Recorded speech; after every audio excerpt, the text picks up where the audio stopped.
Mesdames et messieurs, bienvenue. Ravi de vous recevoir pour ce second épisode des CNT Travel Web Talks. Si vous avez vu le premier épisode sur l'expérience client et la promesse touristique, vous savez que chaque épisode traite une thématique liée au tourisme avec un panel d'invités constitué des membres de la communauté de l'industrie du voyage, mais pas que. Et si vous n'avez pas encore vu l'épisode, rendez-vous sur notre chaîne YouTube et n'oubliez pas de vous abonner à la chaîne en activant vos notifications. Aujourd'hui, nous traiterons d'un sujet qui, à première vue, semble comme une évidence. Mais dès lors que nous nous y intéressons de plus près, on y voit sa complexité. Le tourisme est-il l'affaire de tous? Le plus bel endroit du monde. Selon le magazine américain The Hollywood Reporter, le Maroc serait le plus bel endroit du monde. Le tourisme est l'un des vecteurs majeurs de l'économie marocaine qui est appelé à gagner encore plus en importance. C'est une industrie motrice ayant longtemps permis de déclencher une profonde dynamique de croissance économique et sociale, notamment à travers des revenus générés et les emplois créés. C'est ainsi que le Maroc a accordé principalement durant les 2 dernières décennies une place de choix à l'activité touristique dans sa politique de développement. Le nombre d'arrivées de touristes au Maroc est passé de 4,4 millions en 2001 à plus de 13 millions en 2019. Les recettes générées par les non-résidents ayant séjourné au Maroc se sont situées en 2019 à plus de 80 milliards de dirhams. À la fin 2019, les nuitées totales réalisées dans les établissements d'hébergement touristique classés ont enregistré plus de 25 millions de nuitées. Le tourisme contribue largement à la création de richesses, à la diminution du chômage et de la pauvreté avec une augmentation globale représentant plus de 10% du PIB. Le secteur est également un excellent pourvoyeur en emploi avec plus de 540 000 emplois directs, soit près de 5% de l'emploi dans son ensemble de l'économie. En conclusion, tous nos indicateurs sont au vert. Au su de ces informations, pouvons-nous donc affirmer que le tourisme est l'affaire de tous? Comment s'assurer que tous les maillons de la chaîne de valeur de cette industrie assument leurs responsabilités? Afin de répondre à cette question, je suis heureux de recevoir nos invités du jour. Politicienne, elle est déléguée aux relations internationales et à la coopération décentralisée au conseil communal de la ville de Marrakech. Elle est active dans le domaine associatif, notamment dans l'association Dar el-Bir Wal Ihsan. Madame Awatif Berdei, bienvenue. Avec près de 10 années dans l'enseignement supérieur au Canada, dans le domaine de la stratégie, du marketing et du service, il met depuis 2015 sa polyvalence professionnelle et son expérience opérationnelle au service des acteurs publics et privés pour un accompagnement global dans l'asset management, le conseil stratégique, l'élaboration des projets territoriaux et la mise en œuvre des politiques d'attractivité. Monsieur Jalal El-Boudedi, bienvenue. Merci. Il est entrepreneur dans la gestion des musées, éditeur et imprimeur, président de la CGEM Marrakech Safi et conseiller parlementaire à la 2e chambre pour la CGEM. Monsieur Youssouf Mouhi, bienvenue. Merci. Enfin, elle est chargée de la conversation et la conservation du musée Yves Saint-Laurent et du musée Berbère, la Fondation Majorelle. Elle est présidente de l'association En Marche, qui organise chaque année le Festival international de danse contemporaine et cette année la Biennale de danse en Afrique en mars 2020. Madame Sana Diounsi, bienvenue. Merci. Nous avons baptisé ce programme Web Talks, donc comme vous le savez. Et avant de vous donner la parole, nous allons lancer, comme à l'habitude de nos épisodes, une première vidéo. Une vidéo qui a été réalisée par l'ONMT à l'occasion du Tourism Day. Cette vidéo met en avant les 10 raisons pour lesquelles le tourisme serait la plus belle de nos ressources. Donc, je vais demander à la régie de nous envoyer cette vidéo et après, on pourra en débattre et voir ce que vous en pensez. Régie vidéo, s'il vous plaît.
Voilà, de retour avec vous, cette vidéo, elle a un intérêt certain.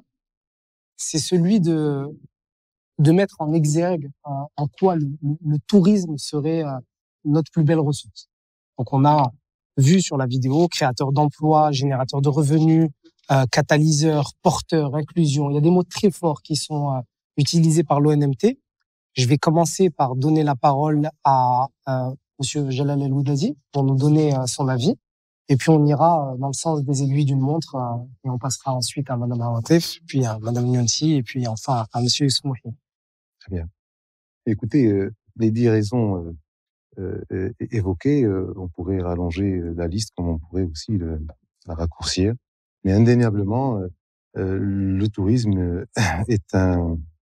est sujet à beaucoup d'intérêt, beaucoup de questionnements. Et pour répondre à la question du jour, est-ce que le tourisme est l'affaire de tous, je dirais oui. Il est bien plus que l'affaire de tous, et s'il l'est pas, il faudrait que tous se l'approprient comme sujet et peut-être comme une des priorités. Quand je dis tous, je pense aussi bien aux acteurs engagés, aux acteurs économiques, aux opérateurs, ainsi que aux acteurs publics, personnes morales et personnes physiques, et j'en passe. Quant à l'affaire de tous, vous avez évoqué la chaîne de valeur du tourisme. J'aimerais juste rappeler peut-être que le tourisme lui-même, en tant que partie prenante et maillon lui-même d'une chaîne de valeur beaucoup plus grande, et que si sur certains territoires, puisqu'on est à Marrakech, j'en profite, et c'est une des portes d'entrée et un élément parmi d'autres. Tout ça pour juste peut-être attirer l'attention sur le fait que le tourisme tout seul n'est pas suffisant, et que le tourisme est l'affaire de tous parce que il est transversal. La transversalité du tourisme est un fait dont toutes les parties prenantes doivent être conscientes. Très bien. Merci beaucoup pour cette introduction au sujet, non moins forte, je dirais. Je vais vous laisser la parole, Madame Elberdaï, pour nous dire plus ou moins quelle est, pour vous, cette notion de l'affaire de tous, telle que la vidéo l'a présentée. Je vous remercie d'abord. Et sincèrement, oui, effectivement, lorsqu'on parle de tourisme dans sa globalité, c'est une affaire lorsqu'on dit de tous, c'est-à-dire de chacun, de chaque citoyen, de toutes les institutions, de la ville. Et lorsque nous parlons, vu que je suis complètement impliquée et que, en tant que relations internationales et vice-présidente à la commune de Marrakech, lorsqu'on parle de tourisme et ville, c'est quelque chose qu'il faut vraiment mettre en valeur. Une ville doit être par rapport à ce domaine qui est surtout dans notre ville, qui est Marrakech, et doit mettre à disposition ce bien-être, non seulement pour le tourisme, mais en même temps, il faut pas oublier que le citoyen est lui-même un touriste dans sa vie. Donc, lorsque nous parlons de tourisme, et lorsqu'on parle de tourisme pour tous, ce ne sont pas seulement ceux qui visitent, mais nous devenons nous-mêmes des visiteurs. Et la ville joue un rôle essentiel et de base dans le sens où beaucoup de choses doivent être prêtes et doivent être à disposition pour le citoyen qui est lui-même un touriste. On peut détailler beaucoup plus. Non, c'est déjà très très bien, c'est déjà très précis, je dirais. Avant de vous questionner, je vais continuer ce tour de table et vous laisser à chaud nous dire ce que vous en pensez. Et puis après, on essaiera de se faire des échanges. Madame Lyonsi. Pour moi, le tourisme, c'est une définition du partage. Parce que on partage notre histoire, on partage notre pays, on partage notre quartier, on partage nos espaces, on partage notre gastronomie, on partage notre savoir et on crée une curiosité chez l'autre.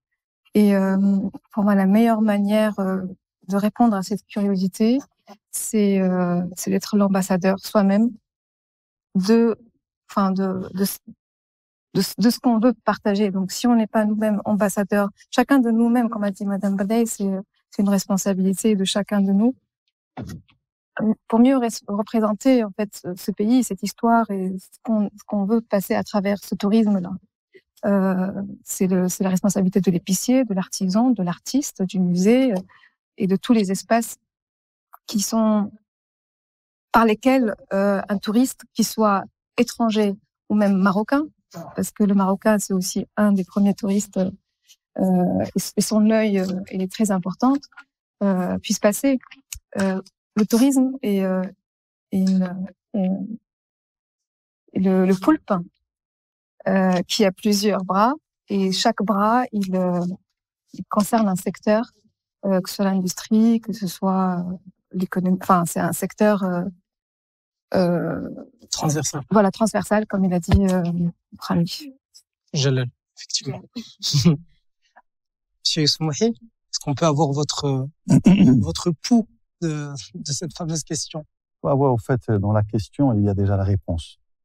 La réalité du tourisme, comme vient de dire mes chers amis, c'est un domaine transverse. C'est-à-dire que pour réussir pourquoi on dit que c'est un domaine transverse?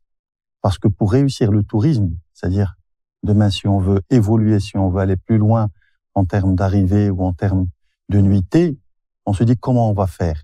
Et dès qu'on commence à creuser, on se rend compte qu'il ne suffit pas de construire de la capacité, c'est-à-dire des chambres, pour que on puisse avoir plus de touristes. De la même manière, on peut pas venir et dire on fait plus de lignes aériennes et tout de suite on a plus de touristes. Et tout est à l'avenant. C'est-à-dire vous allez dans le contenu touristique, vous allez dans tout ce qui est culturel, donc vous allez dans la sécurité. Madame Badaï a parlé un petit peu de la responsabilité de la commune dans la réussite du tourisme. Au fait, moi, je préfère aborder cette thématique par cet aspect de responsabilité. C'est de dire quelle est la responsabilité des uns et des autres pour bien voir si c'est l'affaire de tous ou pas. Si on se dit quelle est la responsabilité des uns et des autres pour réussir à faire plus d'arrivées et plus de nuitées et plus d'argent, parce que là je parle plus de croissance, je parle un petit peu du domaine où j'évolue, qui est le domaine de la création d'entreprises et de la création de richesses et de valeurs. Et d'emploi. Bien sûr, et d'emploi, c'est le corollaire. On commence par la valeur et l'emploi suit. On se dit comment dans ce secteur. Et tout de suite, on se retrouve dans une diversité d'actions qui, comme tout le monde le sait, va du taxi, de l'aéroport, du restaurateur, de l'artisanat, du vendeur, du musée, comme disait madame, etc. Donc, d'office, c'est l'affaire de tous. Mais, si Jalal tout à l'heure a posé une question qui est réelle, est-ce que les gens le savent? Est-ce que tout le monde est conscient que c'est l'affaire de tous et pourquoi? Parce qu'on peut descendre jusqu'au plus petit niveau. On a parlé d'épicier, on a parlé même du simple passant dans la rue à qui on va demander une information et qui va donner cette information avec le sourire, ou est-ce qu'il va juste la donner ou même pas la donner? Donc, au Maroc en général, à Marrakech en particulier, on se doit d'être tous au même diapason, de se dire, de savoir que si on ne participe pas, chacun de de là où il exerce ou de là où il a une responsabilité, ça va de l'école, parce que c'est une réalité aussi. On n'enseigne pas à nos enfants à l'école que on est un pays touristique et que par rapport à cela, on doit être, on doit rendre service, on doit être avenant. Et partout, que ce soit dans les bus, on n'a pas vu de campagne de sensibilisation de la population en masse. On va dire qui doit le faire, qui doit pas le faire, c'est une autre affaire de gouvernance, etc. Mais dans la réalité, moi, comme vous l'avez présenté, je représente la Confédération à la deuxième chambre du Parlement marocain et on est amené à poser des questions et à exiger des choses de nos ministres. La difficulté dans ce secteur, c'est quand vous posez au ministre, disons, du tourisme la question disant il faut faire ceci, vous dites c'est pas moi, ça c'est le ministère de l'Intérieur, ou c'est le ministère du Transport, ou c'est le ministère. Donc, dans la réalité, vous vous trouvez confronté à une diversité et à une multitude d'intervenants, donc qui peuvent faire que le tourisme aille mieux ou aille mal. Donc, concrètement, pour répondre à la question, c'est l'affaire de tous. Si ça ne l'est pas, ça doit l'être. Comment? C'est une autre paire de manches, c'est une autre affaire. On peut en discuter si vous voulez. Alors, on est là pour en discuter. Hein. Vous m'avez fait ma conclusion, je vous en remercie. C'est déjà ça de gagner.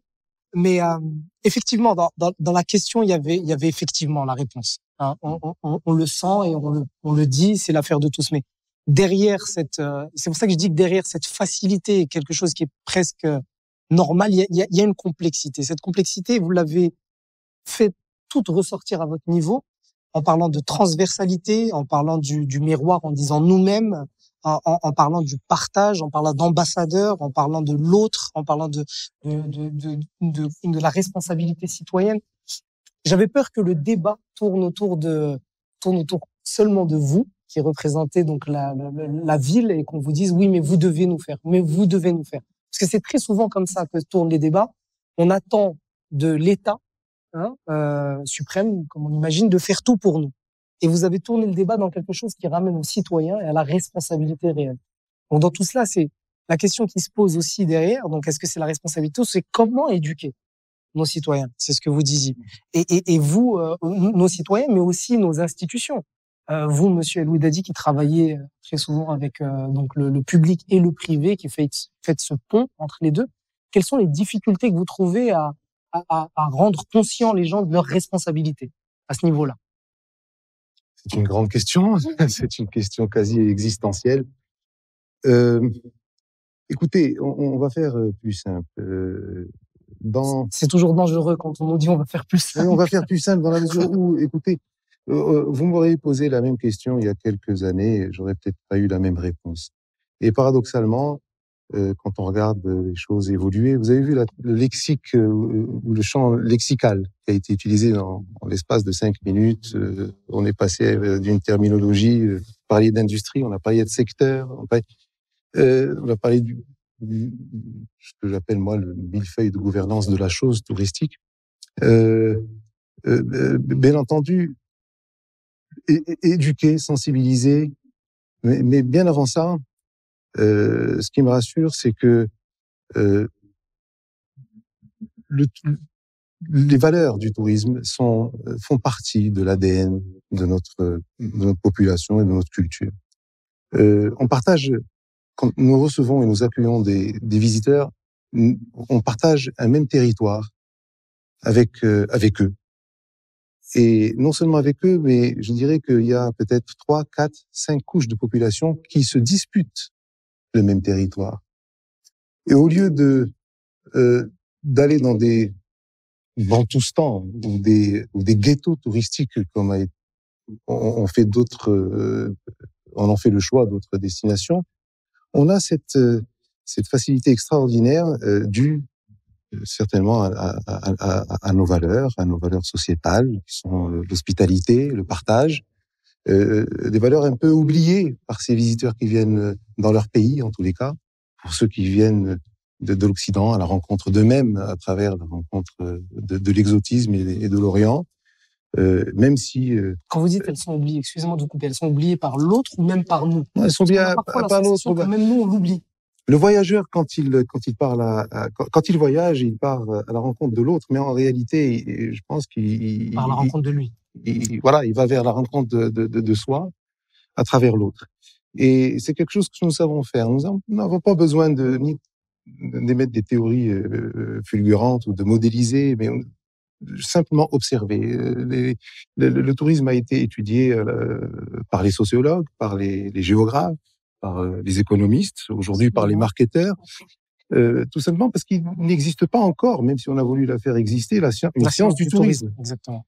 Mais tous ces observateurs ont fait leur constat et ont compris ou essayé de comprendre et ensuite peut-être de modéliser à travers l'observation. Et à travers l'observation de laboratoires vivants comme le Maroc l'est. On a cette chance. Nous avons une population d'accueil qui est ouverte à l'autre. Nous avons un inventaire incroyable d'artefacts tangibles à travers les artefacts patrimoniaux qui soient mis en valeur ou pas, qu'il y ait de la création patrimoniale ou pas. C'est vrai que on est beaucoup aidé par ce qu'on appellera le déterminisme naturel, hein, le ciel bleu, les cimes enneigées de l'Atlas, le vert de la Palmeraie, le rouge des remparts, enfin, même si c'est pas si naturel, c'est le déterminisme historique. Mais une chose est claire, c'est qu'il est plus facile de faire véhiculer les valeurs de l'accueil dans une société comme la nôtre qu'ailleurs. Et la faire véhiculer entre nous ou la faire véhiculer à l'extérieur, parce qu'il y a... La faire véhiculer d'abord entre nous. Vous savez que les business models les plus évolués aujourd'hui dans ce qu'on appelle l'économie du partage, pour ne pas les citer, Airbnb ou Live Like a Local, etc. On y arrive. Avant de parler de leur business model, le rationnel derrière leur business model, c'est qu'ils ont compris que la confiance se donnait plus facilement à ceux qui vivent dans une destination au quotidien que par ceux qui la vendent. Ce n'est pas manquer de respect aux acteurs qui confectionnent, qui élaborent des produits ou des prestations ou des packages ou des forfaits ou même des expériences. Mais ils ont compris que quand on mettait à contribution le résident local, quand on mettait l'humain au cœur de la préoccupation et de l'émotion, et en créant et en partageant, comme le disait tout à l'heure Madame, de la mémoire, du savoir, en chuchotant des secrets sur la destination où vous êtes, eh bien quelque part le guide bleu, le conventionnel, ou les grandes encyclopédies, voire même, on est dans le digital, ce qu'on peut retrouver dans des plateformes, et aujourd'hui en termes de contenu, est sorti dans la rue, est sorti dans la conscience collective, dans la conscience collective et dans la complexité, et dans la vie civile. C'est-à-dire qu'il est rare de trouver un territoire comme le nôtre qui partage cet espace de vie avec 5, 6 couches de population, comme je le disais tout à l'heure. Vous avez l'habitant, le résident, vous avez l'invité, le visiteur, vous avez le travailleur saisonnier, vous avez l'expert de passage, vous avez et tous ces gens-là vivent dans le même espace. C'est pas évident. C'est pas évident d'éviter les frictions et on se dispute cet espace vital de manière très intelligente et de plus en plus intelligente. Peut-être qu'il suffit de renforcer les expériences de vie des uns et des autres pour aller vers peut-être... C'est extraordinaire parce que vous allez exactement là où j'aurais souhaité que vous alliez, et c'est le marketeur qui est sorti de vous et qui nous a emmenés vers Airbnb, qui pose cette notion de l'affaire de tous, mais le business de tous. Parce que c'est devenu aussi une source de revenus pour les gens, et c'est là où moi je vais vous interpeller, Madame Berdé, pour savoir comment la ville vit avec ces réseaux sociaux qui vont très très vite, ces réseaux d'expérience qui vont très très vite. Aujourd'hui, Airbnb crée Airbnb Experience. Vous allez par exemple sur les guides, vous avez des guides des personnes comme vous, moi, qui se sont improvisés guides parce qu'ils avaient l'amour de leur ville et qui veulent le partager, et qui ont aujourd'hui 1400 avis. 1400 avis pour un guide sur Airbnb Experience, ça veut dire qu'il a fait au moins 1400 visites sur la dernière année. Il faut en prendre conscience, et comment la ville prend conscience de ce type de choses. Alors, écoutez, nous, si je dois parler, d'abord, c'est une prise de conscience de chacun, et que si je dois parler de Airbnb, je ne peux pas vous répondre, parce que la ville ne pourra jamais encourager ce réseautage. La ville, au contraire, elle encourage tout ce qui est structuré, tout ce qui est tout ce qui est touristique, structuré, c'est-à-dire les institutions qui sont là et qui travaillent et qui paient. Maintenant, ce sont des choses modernes, absolument. Nous vivons avec et nous travaillons pour, et c'est peut-être un levier pour économiquement parlant. C'est peut-être quelque chose qui va rapporter et qui rapporte sûrement. mais il faut que ça intègre, il faut qu'ils puissent intégrer une façon c'est-à-dire de payer et de participer comme des autres acteurs touristiques. On ne peut pas aujourd'hui, c'est-à-dire quelqu'un qui a construit un hôtel et qui a des comptes à rendre et qui doit payer ses impôts et puis vient par un réseautage. Donc, il faut trouver le moyen aussi de rentrer et de pouvoir aussi participer d'une façon ou d'une autre. Bien sûr que le citoyen est impliqué parce que, comme vous avez si bien dit, lui-même devient un acteur touristique, lui-même reçoit, lui-même il est. Bien sûr, nous sommes tous des ambassadeurs. Nous sommes tous des ambassadeurs parce que nous voulons bien et nous sommes conscients de la richesse de notre pays, de notre ville, de tout ce que nous apportons. Mais il y a des choses à respecter, il y a des choses auxquelles il faut quand même se plier et pour pouvoir partager. Je ne sais pas si je me fais comprendre. Ah si, très bien. Maintenant, à part ce réseautage, en ce qui concerne la ville aussi, c'est-à-dire lorsqu'on dit ville et tourisme, c'est quelque chose qui va ensemble. Donc, qui va ensemble. Il y a eu des prises de conscience, pas seulement chez nous, mais dans une ville, par exemple, industrielle, du jour au lendemain, elle n'est plus industrielle. Les choses ne vont plus, l'industrie ne va plus comme elle a toujours été. Et puis, il y a eu cette intelligence, c'est le tourisme. C'est par exemple les années 80, c'est le tourisme qui est sorti économiquement. C'est grâce au tourisme qu'on est sorti de la crise entre les années 70 et 80. C'est le tourisme qui a fait, disons, redémarrer les choses. Nous avons vu des villes qui se sont converties, par exemple, des espaces qui sont industriels redevenir des espaces culturels, des espaces où il y a des festivals. Énormément. Donc, il y a cette prise de conscience de pouvoir s'approprier. Une ville doit s'approprier beaucoup d'événements et mettre ce que je l'ai dit tout à l'heure à disposition, non seulement à celui qui vient de l'extérieur, mais aussi aux citoyens de la ville. La ville de Marrakech, par exemple, elle a ce qu'on appelle ce programme de proximité culturelle. Donc, elle va vers le citoyen pour qu'il puisse aussi s'approprier tout ce qui se passe dans sa ville, dans son quartier. Est-ce que l'information, elle est distillée de la bonne manière, ou est-ce qu'elle est distillée avec le regard du passé?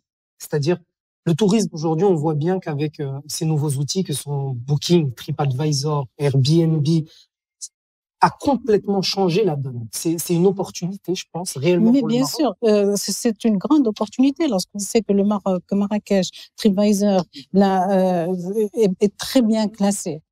Donc, bien sûr, c'est une opportunité parce que c'est le réseautage aujourd'hui est quelque chose qui est à portée, je dirais, demain. Le digital. Donc, c'est clairement. Donc, on ne peut pas passer à côté. Nous avons besoin de ce genre de réseautage. Et nous avons besoin aussi dans ce domaine-là de professionnels. Nous ne pouvons pas, nous en tant que citoyens, nous ne pouvons pas faire chacun est là où il doit être. Et donc nous pouvons, c'est là où je reviens à le tourisme est une affaire de tous, même dans ce domaine. Ouais. C'est-à-dire que chacun doit participer à sa façon pour pouvoir encore et encore. Le problème, il y a toujours, je dirais, le revers de la médaille. Mais le problème, c'est pouvoir continuer dans l'excellence, continuer dans ce qu'on offre. Il faut vraiment que ça puisse être quelque chose qui doit être pérenne. Parfait. Merci beaucoup. Madame Elberda, je vous remercie pour ces informations qui nous donnent une meilleure perspective sur comment le mieux vivre ensemble et comment intégrer ces acteurs dans la perspective de la ville. Je vais en profiter pour me tourner vers Madame Lunti. Vous, avec la Fondation Majorelle, vous êtes certainement le plus gros pourvoyeur, on va dire, de visites de la ville. Comment est-ce que vous intégrez ça? Est-ce que vous avez des problèmes autour de ce flux? Si tel était le cas, quelles sont les solutions que vous imaginez les meilleures et de quels outils avez-vous besoin? Oui, on a des problèmes. Ah, ça commence bien. qui pour d'autres personnes ne seraient pas des problèmes, mais nous, on a un grand problème qui est l'influence. Aujourd'hui, on est à un taux de 3000 personnes par jour. C'est une moyenne, en fait. Jardin Majorelle, avec 1000 personnes au musée Berbère et 1200 personnes au musée Yves Saint Laurent qui a ouvert il y a 2 ans. En quoi c'est un problème? Parce que moi, je vais parler je suis chargée de conservation. Le public est un nuisible. En conservation, c'est un terme, même si c'est un être humain, désolé pour le terme, mais c'est un nuisible. Le métier d'un musée, c'est de conserver pour pouvoir garder un objet le plus longtemps possible et pouvoir le transmettre à d'autres générations. Donc, le public est un nuisible. Ça veut dire que le bâtiment se dégrade beaucoup plus rapidement quand il y a beaucoup d'influence. Donc, c'est quelque chose qui est normalement censé être bénéfique parce qu'on a besoin de cet argent pour pouvoir entretenir et les établissements et créer d'autres projets et financer les programmes éducatifs qu'on fait, etc. Ça, c'est un problème endogène. C'est un problème que vous vivez, vous, en tant que... En fait, moi, j'aimerais bien que d'autres institutions puissent en profiter. Je crois que ça nous mène directement à quelque chose qu'on a vu dans la présentation, qui est le tourisme acteur de développement durable. Je crois que Madame était en train de parler justement de la durabilité. Comment faire que le musée et carrément le produit touristique, moi je vais être plus grand, comment aller sur le produit touristique en lui-même, le Maroc, comment faire que le produit touristique Maroc soit durable? Grande question. On vient d'entendre que trop de touristes peut faire que le produit se dégrade et qu'il n'est plus durable. Et quand on parle le concept de durabilité, quelque chose de très compliqué. On parle de pollution, des fois on parle de rareté de l'eau, on parle de beaucoup de choses. Donc, faire du tourisme durable, effectivement, ce serait quelque chose d'intelligent, parce que d'autres pays ont commencé à le faire. Donc, faire attention à qui on reçoit, quelle qualité de touristes, etc. Mais c'est un peu loin de la démarche ou de la question que vous avez posée, qui est est-ce que le tourisme est l'affaire de tous? Moi, je vais recoller juste avec un petit mot très simple. Tout à l'heure, on parlait d'Airbnb. Au fait, dans d'autres pays, quand vous voulez faire que quelque chose marche et que vous voulez qu'elle soit acceptée par tous, il faut que tous en profitent. Donc, cette histoire d'inclusion et d'équité, comment faire que ce soit l'affaire de tous? C'est très simple. Si les gens ne voient pas le retour de leur action vis-à-vis du tourisme revenir vers eux, ben ils ne seraient pas acteurs. Ce serait pas l'affaire de tous. Je vais m'expliquer un peu mieux. Aujourd'hui, quand vous parlez du tourisme, si par exemple quelqu'un, un épicier, on a parlé d'épicier tout à l'heure, s'il ne se dit pas, je profite, entre guillemets, j'ai ma part de ce marché touristique, donc je dois faire attention aux touristes pour que ça reste, ben il ne fera rien. Et c'est, quand vous parlez par exemple de personnes tout court, cette personne qu'on va rencontrer dans la rue, qui va être gentille, qui va être amène, ben si elle ne loue pas, si elle n'a pas la possibilité de louer peut-être sa maison ou sa chambre, parce que quand vous louez, vous dites, ah tiens, on espère avoir des touristes pour venir chez soi, pour louer, et en tant qu'individu, pour louer sa chambre ou son studio et se faire un petit pécule en plus. Bien sûr, dans les règles de l'art. Je rejoins Madame, il faut que ce soit, et je crois que l'État est en train de travailler sur ça pour que soit cadré et qu'il paie aussi de l'impôt. Donc, pour faire court, pour que ce soit l'affaire de tous, il faudrait que tous en profitent. Il faut qu'il y ait de l'équité. Aujourd'hui, on peut se dire que, si on peut appeler ça un gâteau, excusez-moi le terme, n'est pas profitable à tous.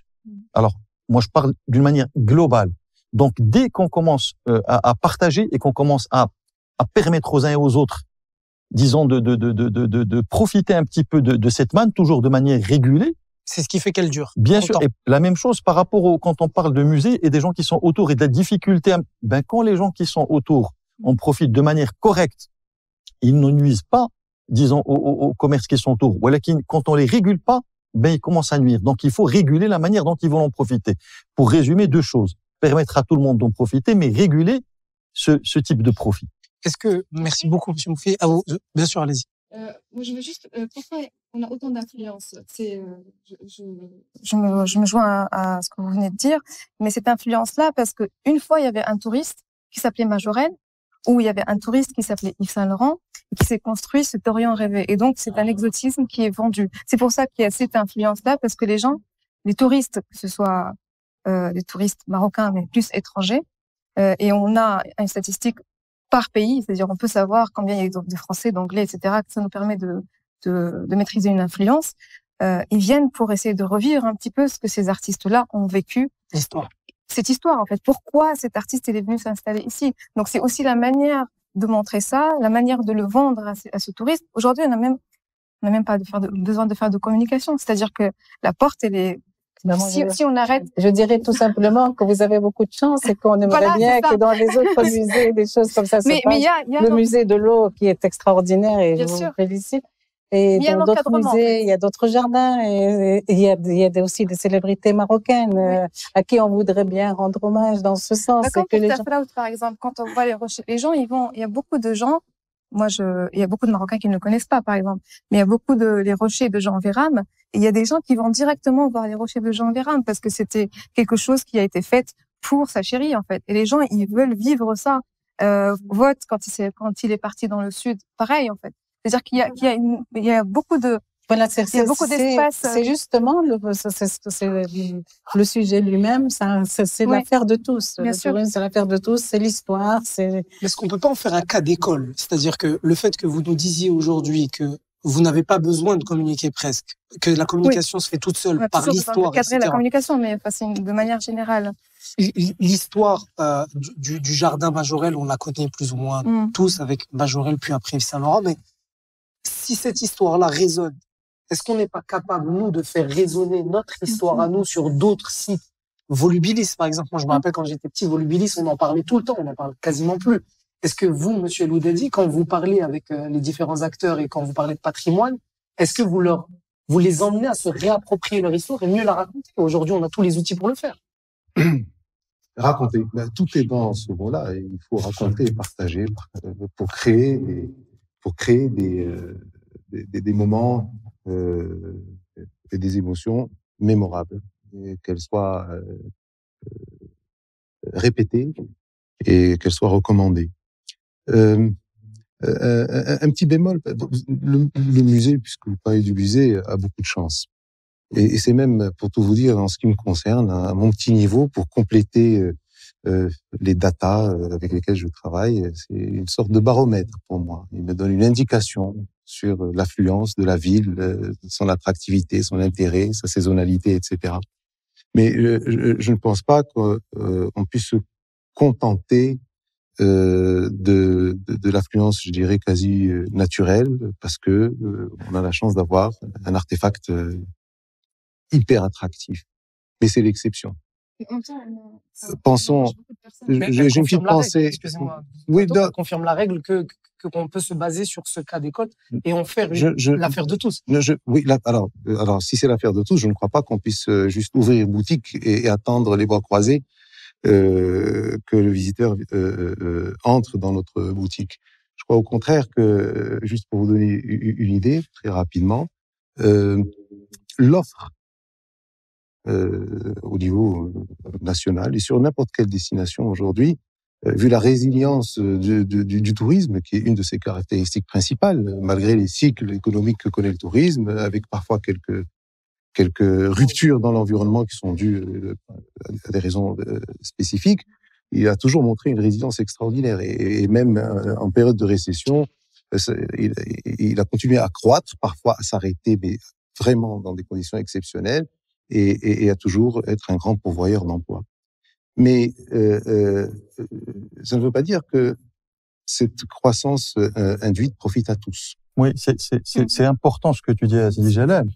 C'est important parce que ça nous emmène à qu'est-ce qu'il faut faire, comment est-ce qu'on peut faire. Très bien.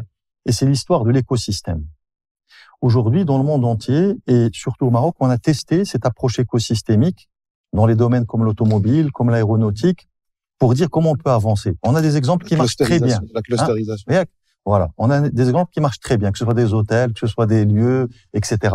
Walakin, ils ne peuvent pas fonctionner tout seuls. Et les gens, quand ils veulent aussi investir, pour revenir un petit peu au domaine que je maîtrise, il faut qu'on puisse leur donner un petit peu les orientations, leur dire où est-ce qu'ils peuvent investir, sur quoi ils peuvent compter, que ce soit par rapport à la ville ou par rapport au centre régional d'investissement, et d'où cette idée que j'avais proposée. Donc j'en ai parlé à plusieurs personnes de la Confédération nationale du tourisme, j'en ai même parlé à Madame la ministre du tourisme actuelle, c'est d'essayer d'avoir des écosystèmes territoriaux au niveau des territoires, au niveau de dire aujourd'hui, pour croître le tourisme dans une ville par exemple comme Taloudant, il va falloir qu'on augmente le nombre de taxis, qu'on augmente le nombre de chambres, qu'on agrandit la Médina, qu'on nettoie la place centrale, qu'on éduque les enfants, etc. Et mettre tout ça voilà, mais tout un plan intelligent et dire, on veut arriver à tel niveau. Moi, j'ai fait exprès de ne pas parler de Marrakech, mais pour arriver à tel niveau, voilà tous les leviers sur lesquels on doit agir pour arriver, bien sûr, dans cet écosystème. Il y a des gens qui marchent très bien, des gens moyennement bien, qu'on va tirer vers le haut. Et donc, cette approche écosystémique est l'élément aujourd'hui clé, à mon avis, qui va nous permettre même de mettre les écoles dans la danse, de mettre les instituts de formation professionnelle, de mettre les créateurs, parce qu'on parle des industries culturelles et créatives qui sont ce contenu, ce liant et disons ce produit touristique qui fait l'allongement de la durée de séjour, etc., etc. Si on ne fait pas ça, et je sais que si Jalal trépine parce qu'il parle de gouvernance, ça va directement à la gouvernance. Quelle gouvernance on veut pour le secteur si on n'a pas la gouvernance qu'il faut, qui peut justement gérer cette approche d'écosystème en disant je vais donner des encouragements à X pour qu'il arrive à cet endroit, à Y pour qu'il arrive à cet endroit avec un programme spécifique. Et au fait, chaque secteur va commencer à travailler dans son silo, mais sachant qu'il travaille dans un tout qui a déjà été étudié, vu, etc., et qui est gouverné et qui est piloté. Je sais que ce que je dis est un petit peu... Non, vous allez me faire regretter de ne pas vous avoir cité dans la bio comme le président du cluster Ménara. Pourquoi vous allez me faire regretter? Parce qu'on reconnaît la réflexion cluster. Moi, j'ai travaillé longtemps pour les Nations Unies et j'ai travaillé à la création du cluster des industries culturelles et créatives, pour l'ONUDI. On a créé le premier cluster des artisans marocains. Et on voit cette réflexion du vivre ensemble et du travailler ensemble de toute cette chaîne de valeur, qui est donc un vecteur de compétitivité important. Si vous permettez, au fait, on parle d'art de vivre. Donc, et dans ce mot, l'art de vivre marocain, c'est pratiquement quelque chose. C'est ce qui fait que tout ça fonctionne. C'est tout. Et dans ce mot-là, il y a l'art et il y a le vivre ensemble. Donc, comment faire? Et c'est pas l'affaire d'une personne, c'est l'affaire de tous. Et donc, mais comment faire que ça marche en symbiose? Que ça fonctionne. Il y a une notion et qui doit le faire? Il y a une notion ça, c'est la question internationale. Non, mais la question que pose Youssef, elle est essentielle. Parce que le caractère transversal, là, il vient de ressortir et Youssef faisait la mise en marché territoriale et parlait d'attractivité sans la citer. Parce que, en effet, quand je disais tout à l'heure que le tourisme était une porte d'entrée dans un territoire, quel qu'il soit, à un moment donné, travailler en silo, c'est malheureusement ce qu'on fait aujourd'hui.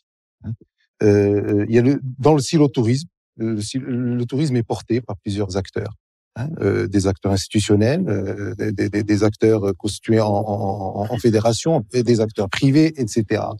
Et de l'autre côté, nous avons des gens qui travaillent sur le développement. Pareil, porté par le privé, par une agence de développement économique, par une SDL, par une peu importe. Et de l'autre côté, nous avons des gens qui travaillent sur le sport. On parlait à un moment donné du trophée tout à l'heure, etc. Et ainsi de suite. À un moment donné, il va bien falloir que tous ces gens-là se mettent ensemble. Et nous avons des modèles ailleurs. Quand on observe les bonnes pratiques, il n'y a pas un seul bon modèle. Il y a des territoires qui ont décidé d'éliminer parfois toutes ces entités en Europe, en Nouvelle-Zélande, en Amérique du Nord. Et même en Asie, nous avons des entités qui ont disparu et on a tout mis dans une même boîte. Maintenant, la question qui se pose pour justement casser les silos. Mais une fois qu'on l'a fait ou qu'on l'aura fait, qui doit animer ce silo? Qui doit le porter? Qui doit le porter? Qui doit le financer? Qui doit coordonner? Voyez-vous? Et là, les choix sont divers. Que ensuite, cette stratégie globale d'attractivité soit élaborée, il faut qu'elle soit écrite. Parce que le tourisme travaille pour le commerce, l'agriculture travaille pour le tourisme, le berger, il doit être conscient. Si tu permets, je vais te couper juste pour introduire un mot. Alors s'il y a qu'un seul mot et après on laisse la parole à madame. C'est juste pour rajouter dans ce que tu dis, l'approche territoriale, parce que c'est toute la différence. On ne peut pas faire ce travail-là dans le cadre d'un pays en entier, mais on peut le faire dans le cadre de territoires, bien sûr, qui peuvent après travailler entre eux, mais pour que ça fonctionne, on dit comment on va faire travailler telle région. C'est-à-dire l'acteur principal, c'est le citoyen. Et comment avec la coopération? Avec la coopération. Par exemple, il y a maintenant une prise de conscience à l'international. Lorsque vous parlez du vivre ensemble, ça existe déjà. Nous, au niveau de Marrakech, la ville, nous avons des coopérations avec plusieurs villes. Ah, donc vous prenez l'indice aussi de ce qui se passe ailleurs dans les autres. Okay. Par exemple, il y a pas longtemps, j'étais à Düsseldorf, reçu par le maire. Il y a de l'association qui existe et qui est internationale, c'est le vivre ensemble. Cette prise de conscience, justement, que le citoyen est lui-même impliqué, partie prenante dans la ville, et justement avec cette ouverture sur d'autres villes. Et ça, c'est quelque chose qui est quand même très important dans le sens, dans tous les domaines. C'est-à-dire que lorsque nous avons un jumelage, pardon. Au fait, Madame Beldaï, l'approche, c'est que la commune, la ville, quand on parlait, disons, des gens qui doivent gouverner un petit peu de ça, coordonner tout ça, c'est une question. Est-ce que la ville, par exemple, ne peut pas être un des acteurs ou l'acteur majeur, parce que à qui revient le bénéfice final un petit peu de cette activité, si on veut pas, au niveau financier, au niveau, disons même social, au niveau bien-être des gens. Ça revient à la mairie qui est faite, profite et dit waouh, tout fonctionne bien. C'est à la mairie d'initier tout ça, parce que c'est elle au fait qui rassemble tout l'écosystème. C'est elle qui traite le social, qui donne les autorisations. Donc, dans l'absolu, peut-être qu'il y a... Est-ce que c'est le bon modèle? Parce que voilà, j'ai l'impression que ce que je ressens, c'est qu'il y a un modèle révolutionnaire. Non, il n'y a pas de modèle révolutionnaire. Je n'aime pas parler de recettes. Mais il n'y a rien de mauvais dans la révolution. Non, il n'y a rien de mauvais. Mais on préfère l'évolution, quand même. Oui, simplement, l'important, il me semble que tous les territoires aujourd'hui se posent la même question. Comment on peut faire pour attirer le plus de monde possible? Et ce ne sont pas seulement les touristes, attirer des enseignants, des étudiants, des artistes, des réalisateurs, des movie makers, pour ne parler que du tourisme, parce qu'il s'agit de ça ce soir, l'offre, selon les prévisions de l'Organisation mondiale du tourisme, de l'OMT, d'ici 2030, va être multipliée par 5. L'offre. La demande, elle croîtra vraisemblablement moins vite. Et donc, à un moment donné, tous nos territoires vont, à un moment donné, devoir se disputer pour attirer et prendre leur part du gâteau. Et si en plus on compte avec le digital, là il y a un chiffre précis en ce qui concerne le tourisme. Selon Google, l'offre va être multipliée par 3,8. Donc c'est très précis, puisque si un acteur de la chaîne de valeur, en tout cas un hébergeur, pour parler que de cela dans la chaîne de valeur du tourisme, se met dans Internet, ou un restaurateur, ou il va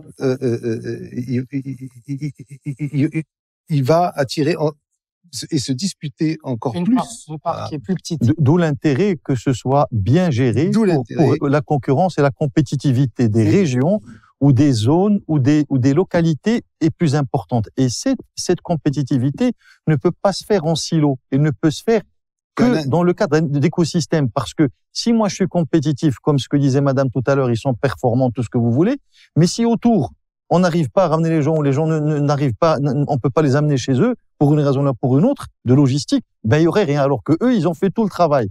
Et c'est au fait cette démarche aujourd'hui dont on parle. Et qui doit porter cette démarche, qui doit arriver à un certain moment et dire, écoutez, moi je vais. C'est d'abord le citoyen. Non. Moi personnellement, je pense aussi, c'est pas juste le fait aussi de penser à les gens et les touristes qui viennent, mais qu'est-ce qu'on leur propose? Qu'est-ce qu'ils vont trouver? Et c'est ça qui est extraordinaire. Et je rebondis sur justement le vivre ensemble.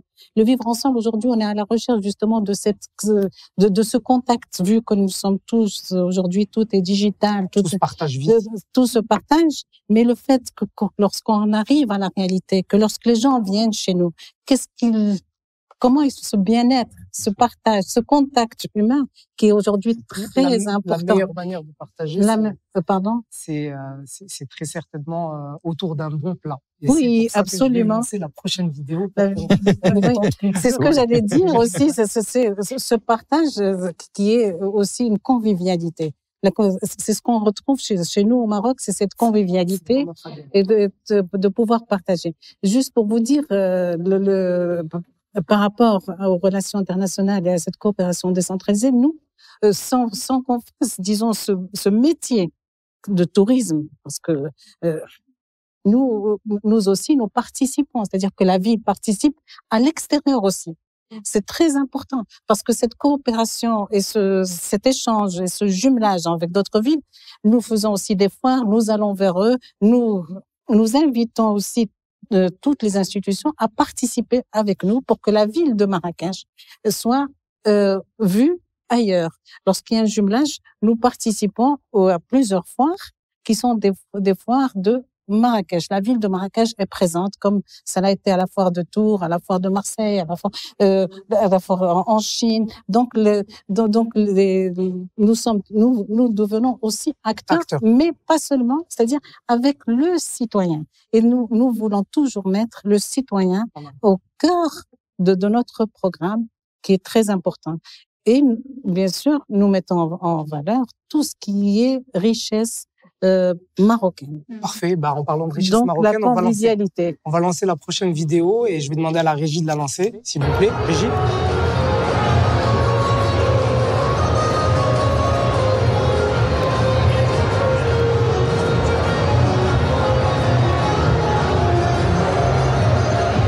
Bonjour tout le monde, je suis Chef Moha, je suis restaurateur et chef de cuisine bien sûr à Marrakech. Alors ce que j'aimerais dire de mon pays, le Maroc, le royaume du Maroc, c'est un pays qui est de générosité, de beauté et ce qu'on dit toujours, le pays le plus proche des pays lointains par rapport à l'Europe. Et nous avons tout, la nature, la générosité et les gens, l'accueil chaleureux et la beauté du paysage et bien sûr la gastronomie qui est une des plus belles meilleures gastronomies au monde. Idem, venez au Maroc, soyez nombreux.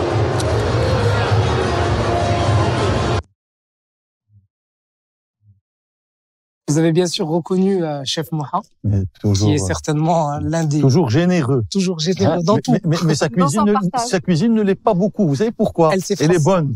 Elle est très... Alors, je vais vous dire, c'est exceptionnel parce que c'est un gars innovant. Ça, il fait partie des gens... C'est-à-dire l'innovation qu'il a ramené, que ce monsieur a ramené dans la cuisine marocaine. Moi, je me rappelle à l'époque où je faisais un salon d'art de vivre, justement, donc il y a quelques années. Et je l'avais invité, et qu'est-ce qu'il a fait? Moha a coctailisé la cuisine marocaine, c'est-à-dire qu'il a réussi à l'introduire dans un mode de consommation occidental, parce que vous savez qu'on fait les cocktails, les dîners, cocktails dînatoires, etc. En fait, c'est ça qui fonctionne. Donc, c'est des petites bouchées, etc. Alors que chez nous, c'est le tagine, où tout le monde mange. Donc, lui était parmi les premiers à prendre donc ces petites bouchées, faire de la cuisine marocaine. Et puis, on a toujours rigolé avec ça. On dit, c'est vraiment un monsieur très, très spécial. C'est pour ça que je dis l'ambassadeur dans le sens où il a réussi effectivement avec ça à partager l'expérience avec un plus grand nombre. Exactement, au plus grand nombre. Donc, il a beaucoup fait pour la cuisine et il a beaucoup fait pour le Maroc et il continue de le faire. Il le fait très bien. Il le fait très bien. Je vais laisser l'avant-conclusion à Madame Younsi. Donc, je vais vous laisser nous dire un mot. J'ai appris beaucoup de choses des personnes qui sont autour de la table. Je suis la plus petite, la plus jeune, donc. Mais il y a une règle par rapport à cette offre.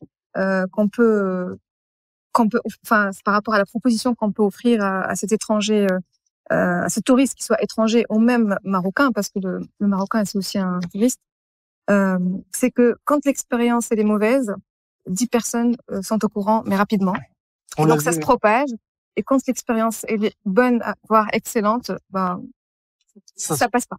Donc faisons en sorte à ce que cette expérience soit plus ou moins bonne. C'est très beau ce que vous dites parce que c'est aussi ce que nous avons vécu à l'épisode précédent où c'était l'ère du digital et comment cette ère du digital permet de donner l'information au plus grand nombre, au plus rapide. Donc effectivement, réussir, c'est réussir plus vite et réussir ensemble mieux. nous avons baptisé ce programme les Travel Web Talks comme une discussion et pour discuter, et on pense qu'il faut peut-être se positionner devant son alter ego. Et c'est aussi pour ça qu'on vous reçoit tous aujourd'hui.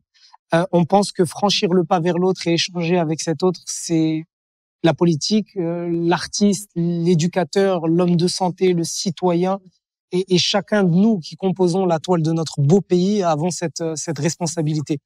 Donc nous avons durant ce talk tutoyé le sujet à travers l'intervention de nos invités. Je vous remercie tous d'avoir été présents avec nous. Nous espérons avoir en tout cas lancé le débat et nous vous donnons donc rendez-vous le mois prochain pour le 3e épisode des CNT Travel Web Talks. Mesdames et messieurs, merci de nous avoir suivis. Je vous invite à vous abonner à notre chaîne YouTube si ce n'est pas encore fait, en n'oubliant pas d'activer vos notifications et donc je vous invite le mois prochain pour le prochain épisode. Merci beaucoup.